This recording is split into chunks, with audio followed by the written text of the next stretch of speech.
Jaksa menerangkan hal meringankan lain yakni Richard Eliezer belum pernah dihukum, berlaku sopan dan kooperatif di persidangan.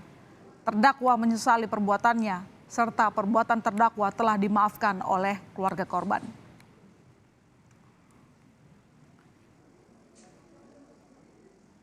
Kita masih menunggu Majelis Hakim memasuki ruangan dan hari ini kita akan mendengarkan Richard Eliezer akan membacakan nota pembelaannya saudara atas tuntutan JPU 12 tahun penjara kepada Richard Eliezer. Sebelumnya JPU memang menuntut Eliezer 12 tahun penjara di mana hal-hal yang memberatkan Eliezer selama 12 tahun penjara adalah merupakan eksekutor pembunuhan Yosua. Sementara, baik, kita akan melihat sebentar lagi Majelis Hakim sudah memasuki ruang sidang.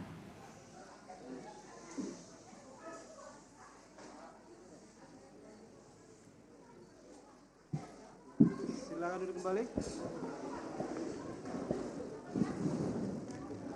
Sidang perkara nomor 798 Pit B 2022 atas nama Richard Eliezer Budiang Lumiu dinyatakan dibuka dan terbuka untuk umum. Saudara Richard sehat hari ini? Sehat yang mulia. Baik, sesuai dengan penundaan sidang kemarin, hari ini adalah agendanya pembacaan atau pledoi dari terdakwa bersama kuasa hukumnya. Saudara mau bacakan terlebih dahulu atau penasihat hukum dulu? Silakan penasihat hukum. Oh, saudara mau baca. Silakan, langsung saja. Terima kasih yang mulia. Mohon izin yang mulia. Saya membacakan nota pembelaan saya yang saya tulis di Rutan Barreskrim dan saya beri judul, apakah harga kejujuran harus dibayar 12 tahun penjara? Yang mulia Ketua dan anggota Majelis Hakim, yang terhormat Jaksa Penuntut Umum, tim penasihat hukum dan para hadirin yang saya hormati. Puji syukur kehadirat Tuhan yang Maha Esa, sehingga pada saat ini saya masih diberikan kesempatan untuk mengikuti jalannya persidangan ini dalam keadaan baik dan sehat. Perkenankan saya menyampaikan terima kasih kepada Yang Mulia Ketua dan anggota Majelis Hakim yang telah memberikan kesempatan kepada saya untuk menyampaikan pembelaan pribadi saya selaku terdakwa dalam perkara yang telah disidangkan pada Pengadilan Negeri Jakarta Selatan ini. Majelis Hakim yang saya muliakan, pertama-tama saya ingin menyampaikan permohonan maaf sekali lagi yang sebesar-besarnya serta pengampunan terutama kepada keluarga dari almarhum Bang Yos. Tidak ada kata-kata lain yang dapat saya sampaikan selain permohonan maaf dan penyesalan yang mendalam atas apa yang telah terjadi kepada almarhum Bang Yos dan keluarga Bang Yos. Juga kepada kedua orang tua saya dan keluarga saya. Mohon maaf Mama, Papa, maafkan saya atas peristiwa yang terjadi ini, sehingga membuat Mama dan Papa serta keluarga bersedih dan kelelahan. Maafkan kalau karena kejujuran saya ini sudah membuat Mama sedih harus melihat saya di sini. Saya tahu Mama sedih, tapi saya tahu Mama bangga saya berjuang untuk terus menjalankan perkataan Mama, menjadi anak yang baik dan jujur. Saya berterima kasih Mama, selalu ada mendukung saya di sini. Pak, maafkan saya Pak, karena akibat peristiwa ini Papa harus kehilangan pekerjaan. Terima kasih untuk Mama dan Papa, karena telah mengajarkan nilai-nilai kebaikan, kejujuran, dan kerja keras dalam hidup saya dan kakak saya sejak kami kecil.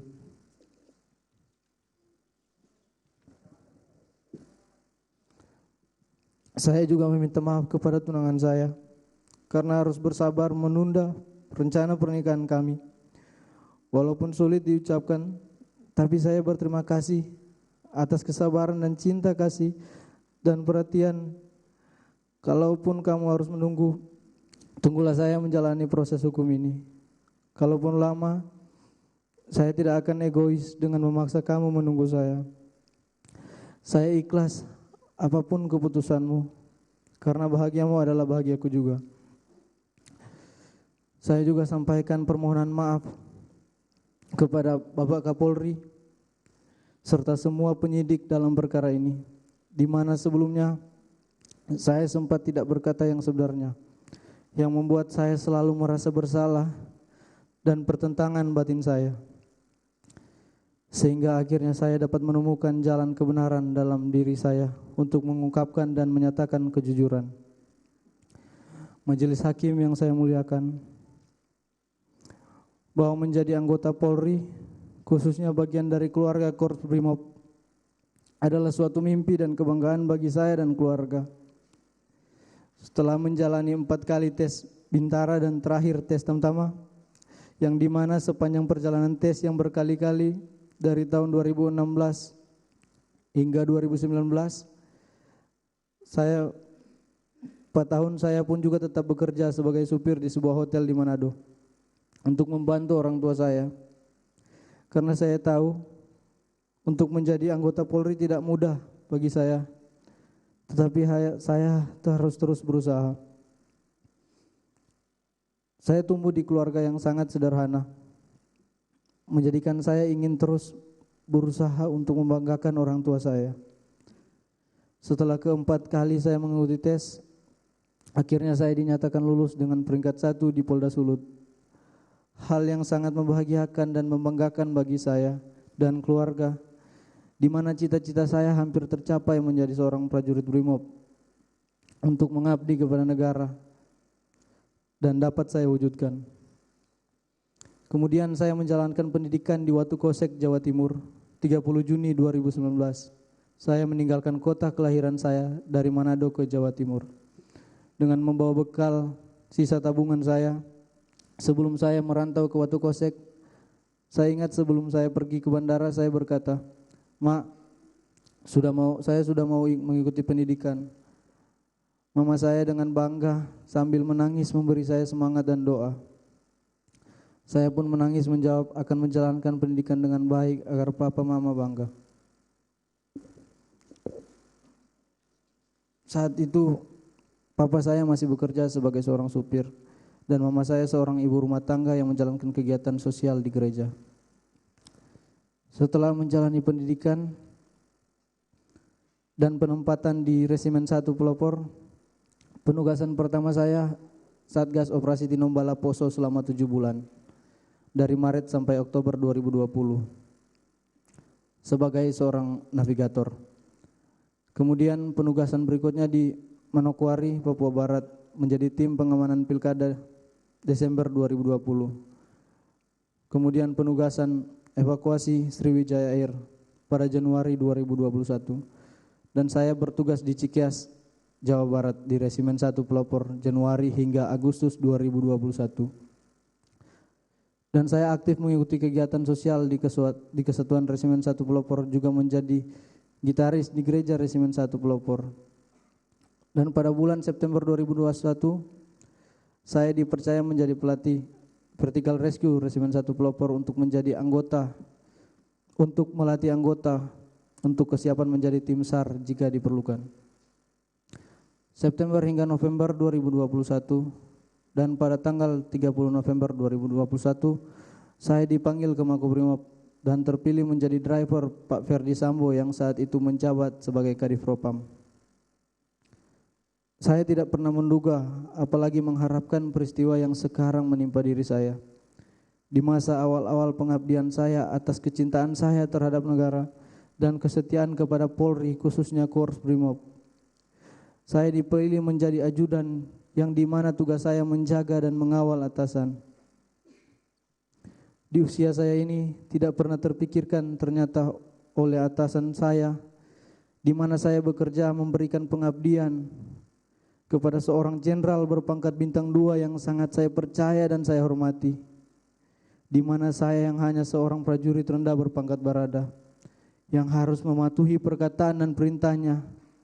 Ternyata saya diperalat, saya dibohongi dan disia-siakan Bahkan kejujuran yang saya sampaikan tidak dihargai, malahan saya dimusuhi.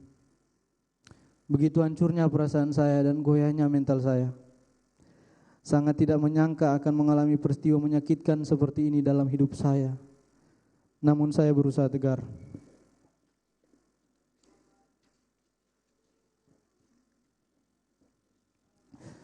Saya diajarkan dalam kesatuan saya untuk tidak pernah berkhianat, korbankan jiwa raga untuk negara, hanya berserah kepada kehendak Tuhan. Nugraha Sankanti Yana Utama, setia pada Ibu Pertiwi, bahwa ikrar dan janji setia terhadap negara dan pimpinan akan terus terpatri dalam hati saya. Atas apa yang telah terjadi pada diri saya saat ini menjadi suatu pembelajaran sangat penting dalam kehidupan saya, dalam pendewasaan diri. Kiranya Tuhan menolong saya. Izinkan saya mengutip suatu ayat Alkitab yang orang tua saya selalu ingatkan kepada saya saat kami sedang sedih dan lemah yang menjadi kekuatan saya. Mazmur 34 ayat 19. Sebab Tuhan dekat dengan orang yang patah hatinya dan Ia menyelamatkan orang-orang yang remuk jiwanya. Saya yakin kesetiaan ini akan bernilai di mata Tuhan. Sebagai seorang prajurit BRIMOB yang latar belakangnya adalah paramiliter, saya dididik untuk taat dan patuh serta tidak mempertanyakan perintah atasan saya.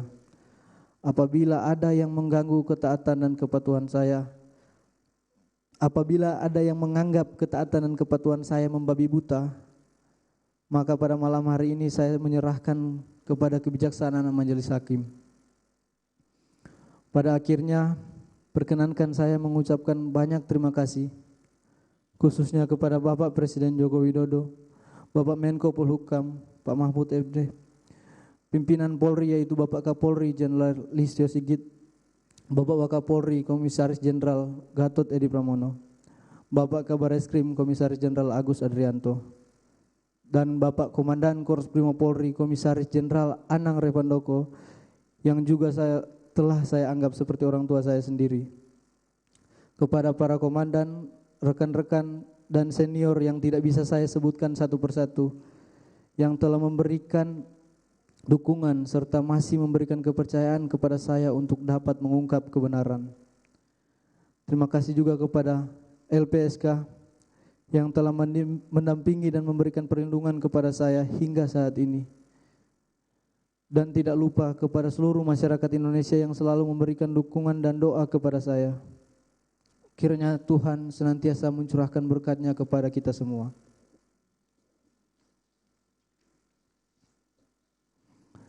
Yang mulia Ketua dan anggota Majelis Hakim, yang terhormat Jaksa Penuntut Umum, tim penasihat hukum dan para hadirin yang saya hormati.